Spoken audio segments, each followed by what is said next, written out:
Shalom, Kal Halayam La, Yahweh, Bahashem, Yahawashai, Waharakah, Kodash.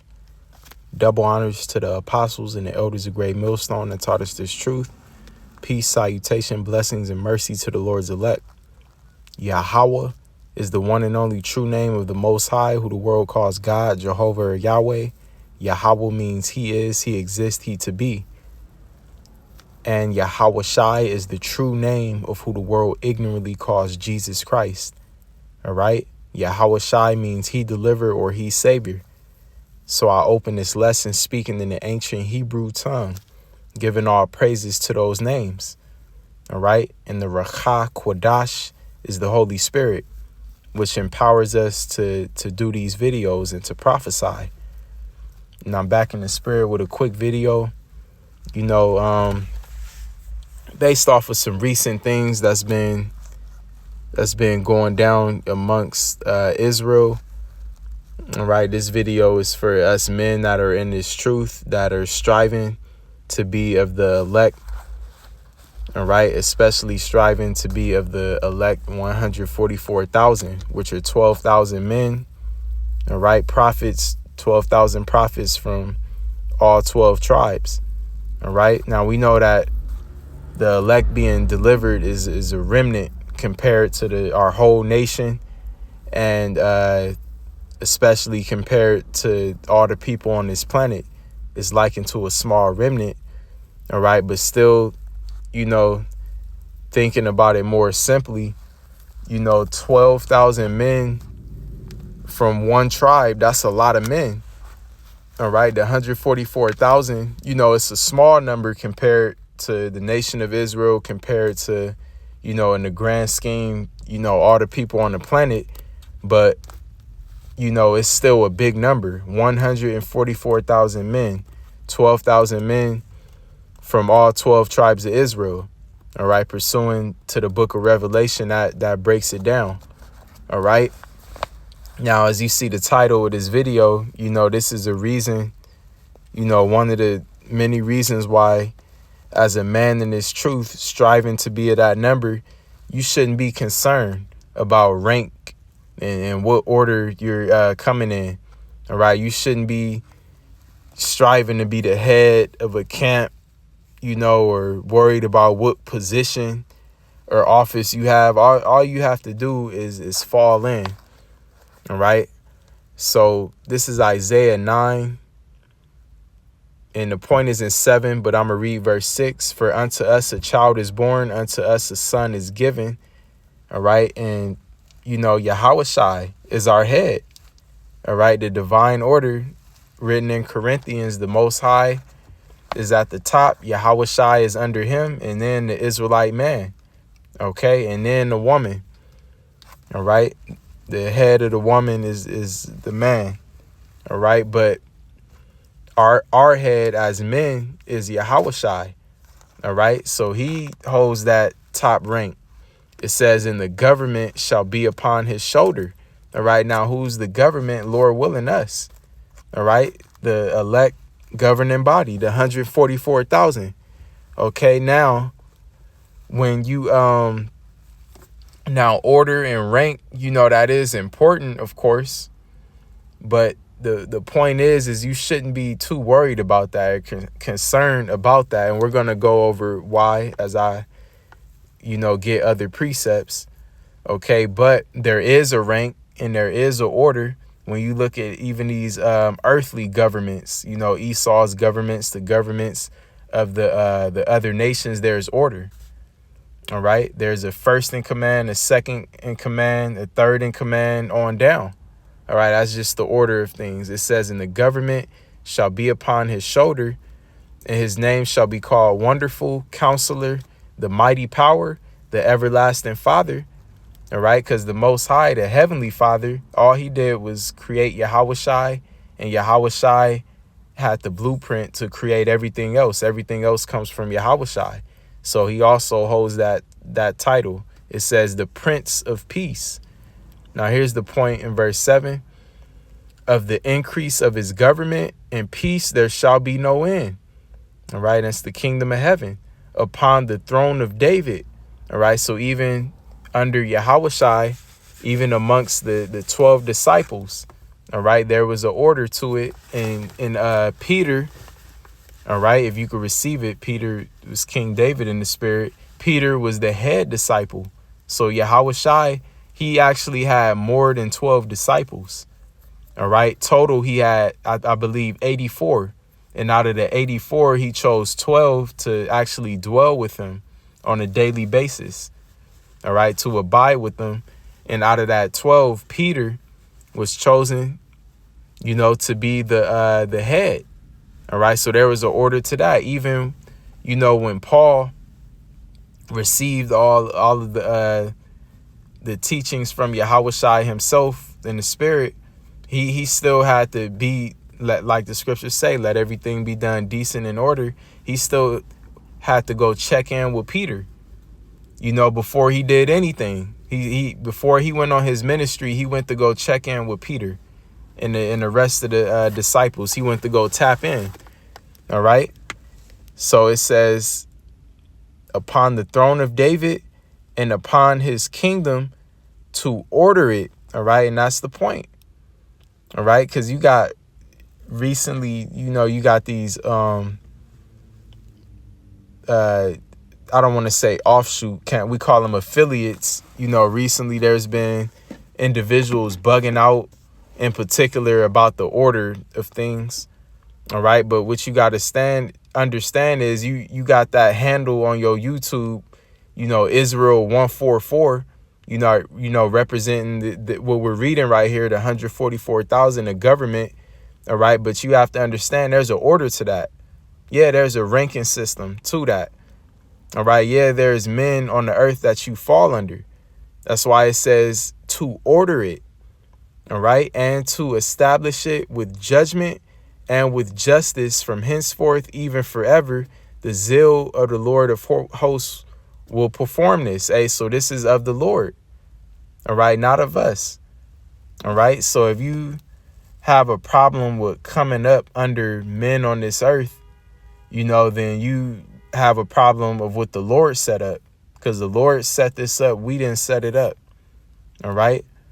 And again, I'm going to get precepts on why, in the grand scheme of things, the order of the elect doesn't even really matter too much. Yeah, it's important, but you shouldn't be all concerned and consumed with that.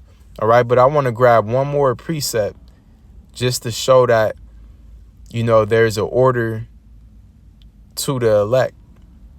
Let's get, where's it at? In Psalm 51. I'm sorry, Psalm 50. Now, this whole chapter is going in on the so-called white man who is the devil. His true nationality is the Edomite. All right. But I'm going to just jump straight to this point in verse 21. All right. This is the Lord going in on Esau, Edom. These things hast thou done, and I kept silence. Thou thoughtest, because the Most High is long suffering and patient. Thou thoughtest that I was altogether such as one as thyself. All right. Because the so-called white man put us in captivity, destroyed the earth, forwarded the affliction of our people. All right. And he hasn't been judged as of yet, but we're approaching his judgment. All right. It says at the last point in this verse, and this is the point, it says, but I will reprove thee and set them in order before thine eyes. All right. The them is us. All right. The Most High's men on this earth right now. He said he's going to set us in order before these people's eyes. And that's what's going on. These camps, you see, the Most High set that up. All right. And there's an order to it. That's the whole point. All right. So now I want to get an example of King David's mighty men to prove why, the rank and the order, you shouldn't even be worried about that. It doesn't even matter. As long as you first and foremost an Israelite, and as long as you of the elect, as long as you a man of the Lord. Now let's check this example out in 2 Samuel 23. going into King David's mighty men, they pretty much all had spiritual power. All right, I believe it was 30. All right, it was 30 of them, and they all had spiritual power. They all did mighty acts. And even with them, there was a ranking system and an order to it. Of course, King David, he was the king. All right, and then he had a second in command. There was an order to it. All right, but the point is they all did mighty acts. They all had spiritual power. They're all written about here in 2 Samuel 23. All right, so let's get this. I want to jump straight to this point when it goes into the mighty man. All right, verse 8. Let me get in the blue letter just in case I want to. Okay, I'm already here. Just in case I want to read in the NLT. But I'll start reading it in the King James. It reads, "These be the names of the mighty men whom David had." All right, and it lists a few, but I believe elsewhere it says it was 30. It says, "These be the names of the mighty men whom David had. The Tachmonite that sat in the seat." All right, and it's going to list these different places. These are just cities in Israel. All right, these are all Israelites, of course. These are just cities within the tribes of Israel. The Tachmonite that sat in the seat, chief among the captains, the same was Adino the Eznite. He lift up his spear against 800, whom he slew at one time. All right, so of course he had spiritual power. The Lord was with him. All right, he lift up his spear against 800 men and killed them all at one time, as it says. It says, "And after him was Eleazar, the son of Dodo the Ahohite, one of the 3 mighty men with David, when they defied the Philistines that were gathered together to battle, and the men of Israel were gone away. He arose and smote the Philistines until his hand was weary, and his hand clave unto the sword. And the Lord wrought a great victory that day, and the people returned after him only to spoil." All right, so he killed so many people with the sword. It said his hand clave into the sword. It became one with the sword. All right, in Salakia, I don't know why it jumped back a chapter, but right back in 2 Samuel 23 and 11 where we left off, it says, "And after him was Shammah, the son of Agi, the Haharite. It says, "And the Philistines were gathered together into a troop, where was a piece of ground full of lentils, and the people fled from the Philistines. But he stood in the midst of the ground and defended it and slew the Philistines, and the Lord wrought a great victory. And three of the 30 chief went down and came to David in the harvest unto the cave of Adullam, and the troop of the Philistines pitched in the valley of Rephaim. And David was then in an hold, and the garrison of the Philistines was then in Bethlehem. And David longed and said, Oh, that one would give me drink of the water of the well of Bethlehem, which is by the gate. And the 3 mighty men brake through the host of the Philistines and drew water out of the well of Bethlehem that was by the gate, and took it and brought it to David. Nevertheless, he would not drink thereof, but poured it out unto the Lord." All right. And this shows how humble, how humble in the integrity of King David. And he said, "Be it far from me, O Lord, that I should do this. Is not this the blood of the men that went in jeopardy of their lives?" Therefore, he would not drink it. These things did these 3 mighty men. All right. So just 3 of the mighty men, the 3 top ones, went and did this. All right. Now, here's the point in verse 18. All right. So we read, the acts of, all these different mighty men who, one of them lifted up his spear against 800. One of them killed so many people. It said his hand clave into the sword. They all had spiritual power. But here is going to mention Abishai in verse 18. All right. Verse 18, and Abishai, the brother of Joab, the son of Zeruiah, was chief among three. All right. Now, Zeruiah, I believe, was, King David's sister, which makes Joab and Abishai, his nephews.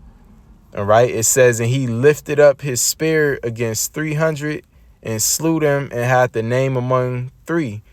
Was he not most honorable of three? Therefore he was their captain. Howbeit he attained not into the first three. All right. So this shows that it was an order among all these mighty men that had this spiritual power. All right. And it says Abishai was more honorable of the three. All right. And he was their captain. All right. Let's read down some more. And Benaiah, the son of Jehoiada, the son of a valiant man of Kabzeel, who had done many acts. He slew 2 lion-like men of Moab. He went down also and slew a lion in the midst of a pit in time of snow. All right, just imagine an ancient world lion. All right, and he slew this lion in the time of snow. All right, and he slew an Egyptian, a goodly man. All right, and when you go into this word goodly, it means like highly trained. All right, and the Egyptian had a spear in his hand, but he went down to him with the staff, and he plucked the spear out of the Egyptian's hand and slew him with his own spear.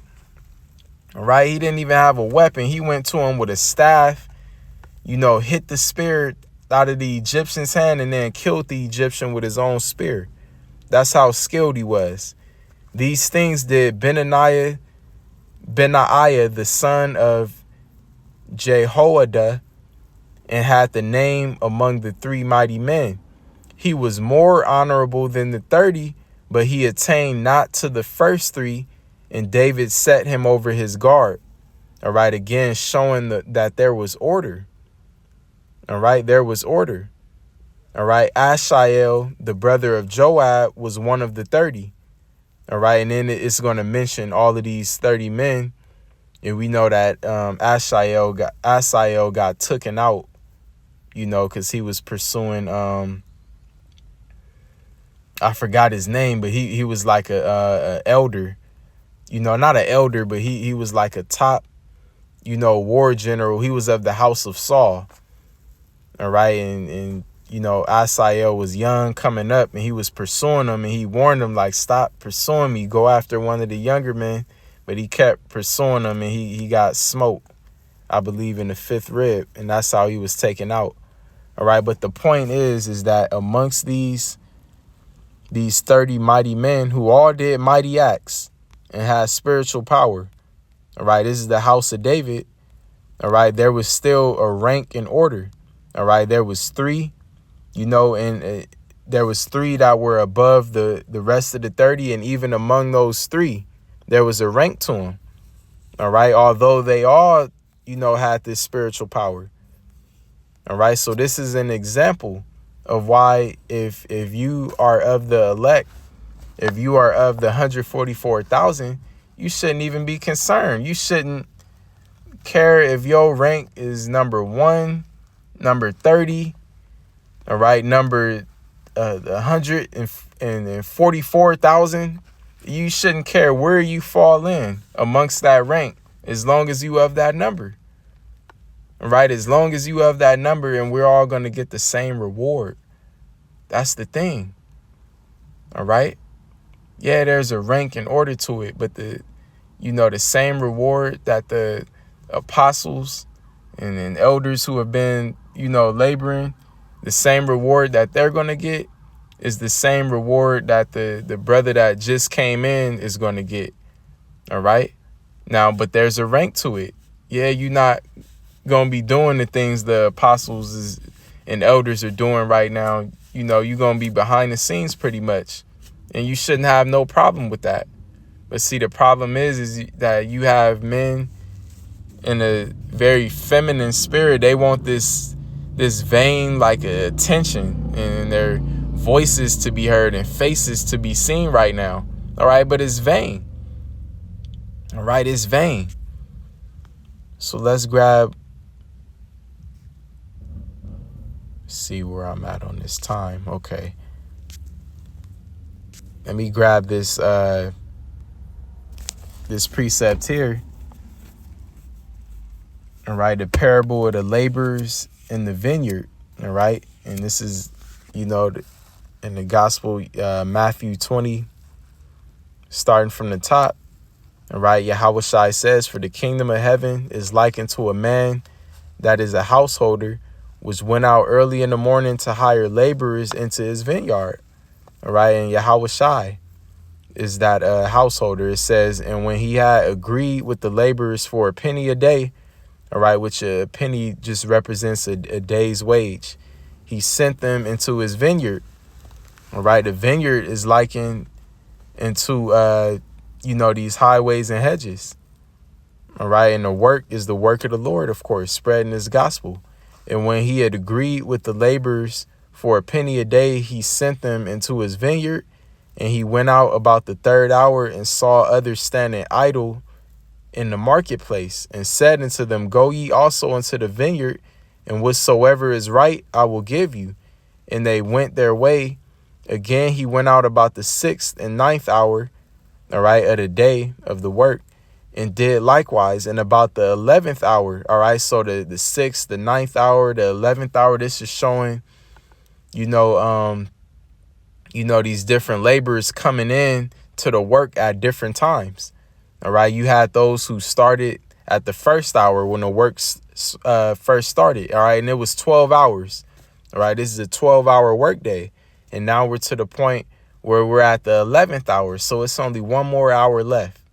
All right, and you got, laborers coming in, when the work is almost finished. There's one more hour left. All right, that's likened to, brothers waking up and coming into this truth at the very end. It says in verse 6 again, "And about the 11th hour he went out and found others standing idle, and said unto them, Why stand ye here all day idle? They said unto him, Because no man hath hired us. He said unto them, Go ye also into the vineyard." All right, go do the work. "And whatsoever is right, that shall ye receive." So when even was come, the Lord of the vineyard saith unto his steward, Call the laborers, and give them their hire, beginning from the last unto the first. And when they came that were hired about the 11th hour, they received every man a penny. But when the first came, they supposed that they should have received more, and they likewise received every man a penny.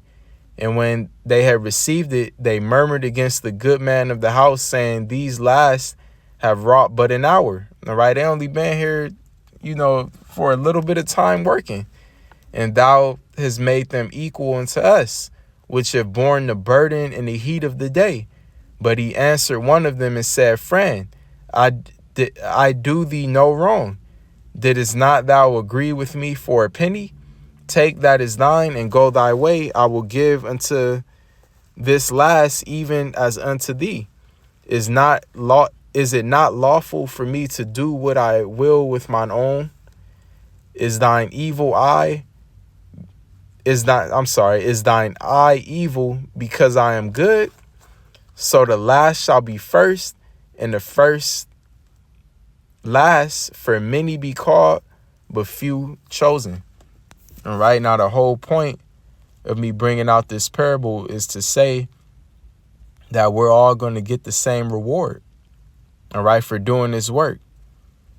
All right, but you got guys coming in, in the 11th hour, last minute, but they want to be like the apostles who have been laboring the longest and the most. All you got to do is sit at the last hour. There's not much work to be done.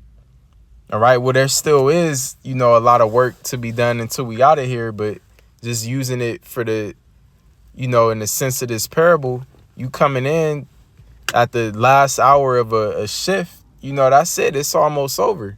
But you can't come in, and try to take over and act like you the lead of the job. You been there from start. No, you just come in, you know, sit back, fall in order, and you gonna get the same reward as the lead. All right, imagine that. And that's the point that Yahawashi was making right here. You know, that this is the point that Yahawashi, because Yahweh Ba'ashem Yahawashi, they do whatever they want. All right. They had the apostles and the elders laboring for as long as they've been laboring for a reason, for a purpose. All right. And then the last brother, that the last elect member that's going to be sealed. All right. He was, you know, called and woken up at his appointed time for a reason. But we're all going to get the same reward, which is what? Salvation. Right. Coming into that new covenant and being the ruling class of this earth. That's the reward. All right. So, yeah, that's the point right there. You know, going back to the title of this video, you shouldn't be too concerned about rank. All right. You shouldn't have a problem with falling in order. All right. As long as you an Israelite and you have the elect. All right. As men that strive to be of the 144,000 in particular, as long as you are of that number, that should be all that matters. All right, that should be your only concern is being of that number and being saved. Okay, so Lord's will, this was an edifying lesson. All praises, glory, and honor to Yahweh, Bahashem, Yahawashi, Waharakah Kwadash. Double honors to the apostles and the elders of Great Millstone. Peace and mercy to the Lord's elect. Shalom.